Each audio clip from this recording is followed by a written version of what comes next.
இந்த வினாடி வரைக்குமே அதிமுக பாஜகவோடு கூட்டணி போவது குறித்து அவர்களுக்கு ஒரு விருப்பம் இருப்பதாக தெரியல. ஒரு நிர்பந்தத்தின் வழியாக தொடர்ந்து நடைபெறக்கூடிய வருமான வரித்துறையினுடைய அந்த சோதனையாக இருக்கட்டும், அமலாக்கத்துறையினுடைய சோதனையாக இருக்கட்டும், தேர்தல் ஆணையத்திலே வழக்கு இருக்கிறது, ஒருவேளை அந்த சின்னத்தை பறித்து விடுவார்களோ என்கிற அச்சமாக இருக்கட்டும். எனவே இந்த கட்சியை இயக்க முடியாது. ஏனென்றால் தொடர்ச்சியாக அவர்கள் கட்சியிலேயே இருக்கக்கூடிய உள்முரண்களை எல்லாம் கூர்மைப்படுத்தி பகைமுரணாக மாற்றி செங்கோட்டையனை ஏதோ ஒரு தலைவரை போல சித்தரித்து ஏற்கனவே இவர்களால் உருவாக்கப்பட்ட ஓபிஎஸ்ஏ ஒப்பேராத தலைவராகத்தான் இருக்கிறார்.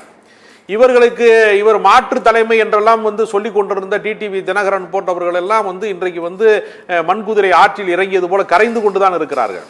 சசிகலாவுக்கு சத்தத்தையே காணாம். தன்னைத்தானே தலைவராக அவர் கருதி கொள்கிறார், பொதுச் செயலாளராக கருதி கொள்கிறார், வழக்கு போடுகிறாரே தவிர அவரால் எந்த கருத்தையும் உரத்து கூட தன்னால் சொல்ல முடியவில்லை. எனவே இவர்கள் ஒரு மிகப்பெரிய வலிமையான ஒரு மக்கள் இயக்கமாக இருக்கக்கூடிய அதிமுகவை சின்னாபின்னப்படுத்தி விட்டார்கள், சிதைத்து விட்டார்கள். அந்த சிதைப்புக்கு யாரெல்லாம் காரணமோ, சிதைத்தவர்கள் யாரோ அவர்களிடமே போய் சரணடைவது என்பது எப்படி அவர்களுக்கு மகிழ்ச்சியான ஒரு கூட்டணியாக இருக்க முடியும்? அப்ப மாநில ஏற்கனவே நாடாளுமன்ற தேர்தலிலே போய் இந்த கூட்டணியை நிகழ்த்தி இருந்தால் கூட ஒரு மத்திய அரசாங்கத்துக்கான தேர்தல், அது பிரதமருக்கான தேர்தல், ஒன்றிய அரசை தேர்ந்தெடுப்பதற்கான தேர்தல் என்கிற ஒரு நியாயம் இருக்கும்.